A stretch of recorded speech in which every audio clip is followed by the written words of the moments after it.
Hello everyone, and welcome to my Stygian Onslaught guide for Luna 6 or 6.5. In this video, I'll be explaining everything that you want to know to fight all these bosses for this cycle, including specific attack pattern and positioning tech that should be useful for all players, regardless of difficulty. That said, this guide will be more catered towards Fearless and Dire clears, as I'll be focusing on the mechanics in those particular difficulties. There's not that many major differences between the bosses in this particular cycle as compared to last cycle, but let me know in the comments down below if I'm wrong on that front. With that, let's dive into it. The only new boss this cycle is Radiant Moongecko. It's extremely bulky, with around 10.2 million HP in Fearless and 20.9 million HP in Dire. It also starts with 70% res to all forms of damage. The main mechanic this boss revolves around is this Geo ward it spawns in the beginning of the fight. This ward deploys a shield that has 36 Geo units split across 9 segments of 4 units each. Damage dealt to the overall shield doesn't carry over between segments, meaning that Zhongli's ultimate only breaks one segment rather than breaking 2, for example. Each Geo gauge unit your attack applies breaks 2 gauge units worth of shield. Blunt attacks are also effective at breaking these segments. You can check the fandom wiki to see if your attack counts as a blunt attack. The amount of damage blunt attacks deal to the Geo shield is determined by how much poise damage your attack deals. So, for example, Chongyun's first normal attack deals 105 poise damage. In order to convert this unit into gauge units, we need to multiply this value by 0.014, which means that Chongyun's first normal attack should get rid of 1.47 gauge units. So, Chongyun should be able to break one segment of the shield after using his first normal attack 3 times, which we can see is the case here. If the attack isn't blunt, the conversion rate is about 14 times worse, at 0.001 units per poise damage. So even though attacks from, say, sword characters can damage the ward, they won't do that much damage. All of this information can be found on the fandom wiki under ward, a link to which is in the description below. Aside from this, be mindful to dodge the lasers the Gecko fires. The attack path will be indicated on screen, so it should be relatively easy to dodge, but it does have the ability to stagger you, so be mindful of that. After breaking the shield, the Gecko takes damage equal to 70% of the Geo damage plus 10% of all other damage, and gets its resistance reduced to 10% across the board. The boss then gets stunned for about 5 seconds. 3 seconds after, it'll cast its debuff. This debuff makes you lose 100% crit rate, 50% damage bonus, and 40% healing bonus. In addition to this, the Gecko goes back up to 70% Geo resistance. Once at least one character is healed to 99% of their full HP, the Gecko loses this increased Geo resistance. The characters that are healed to this degree also get the debuff cleared and gain 15% crit rate and 50% damage bonus for 15 seconds. You can dodge the debuff on a single character by iframing at the appropriate time with an elemental burst.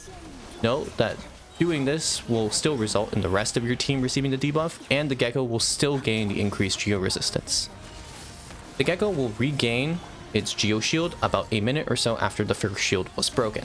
In terms of the attack patterns that can potentially extend the no shield duration, the Gecko has a pattern that's somewhat longer than the others, where it raises its tail and generates Geo spikes that come out of the ground below you.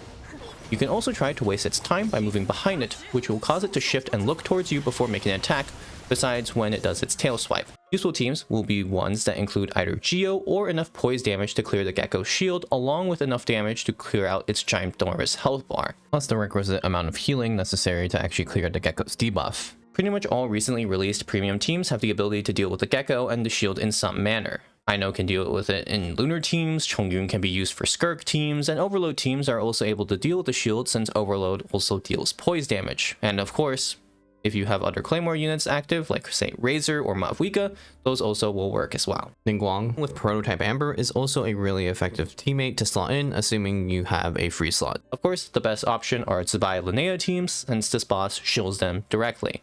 And that's pretty much it for the Gecko. Moving on to the Papilla, this boss has much less HP than the Gecko, with 6.4 million HP in Fearless and around 11.2 million HP in Dire. Its resistances are all normal, with its main gimmick being this Night Soul shield, which immediately generates at the start of the fight. The window to proc Fav particles is incredibly small, less than half a second or so. Only bow characters or characters with fast damage dealing ranged abilities will be able to proc Fav. This shield will take 150 hits of elemental damage to take out. Night Soul based attacks count for 3 hits instead of 1, and application is irrelevant here, only hit count. Afterwards, it'll start cycling through 3 possible transformations: Magokenki, Hypostasis, and Primo Geovishap. There's actually only one RNG aspect to this entire fight, and that is what transformation order the boss chooses. Say the Papilla has chosen to transform into the Magokenki, followed by the Hypostasis, and finally the Primo Geovishap. This 3-cycle transformation is locked for the entire fight, barring rare cases where the subsequent transformation in the loop doesn't have a valid attack for the particular situation.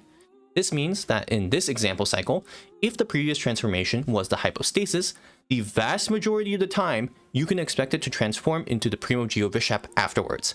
To summarize, after you see the first 2 transformations, you know what the cycle is for the rest of the fight. The attack patterns are also not RNG and follow a 4 transformation cycle. The following will assume a cycle of Magokenki, Hypostasis, and Primo Geovishap transformations. For the first boss transformation, a range calculation is performed. If you're in melee range, the Magokenki will do its 3-part slash combo. If you're outside of melee range, the Kenki will instead fire multiple wind slashes at you. Following this, the Papilla moves away from you before transforming a second time. After this teleport, the Papilla is guaranteed to do its ranged attack, which is the Wave Slam. The third transformation into the Primo Geovishap returns to the same range calculation the first transformation used. If in melee range, the Bishop does a 3-part melee combo similar to that of the Kenki. If outside of melee range, the Primo Geovishap will jump up before plunging onto the player. The 4th transformation in the cycle is when the Papilla unleashes an ultimate attack. Each transformation form has its own ultimate attack. For this particular case, the Kenki will channel its dual sword burst attack. The other 2 ultimate attacks include the rock paper scissor attack from the Hypostasis and the primordial shower attack from the Primo Geovishap. Since the transformations repeat on a 3-form cadence, you can expect the ultimate attack to be from the form in the first transformation of the cycle. After the Papilla unleashes an ultimate attack, it'll be in the stun state for about 5 seconds before it starts up its transformation cycle again, in which the transformation cycle will pick up from earlier and start with the Hypostasis, since Magokenki was the last transformation used. Here is a flowchart of the cycle in its totality. Keep in mind this is one of the 6 possible variants you can see, just because, again, what you see depends on what seeded order is set by the boss near the beginning of the fight. So until you see at least 2 transformations, you don't know what the cycle will be. For teams with melee based carries, there's a way to keep the Papilla in place past the first 2 transformations of the fight.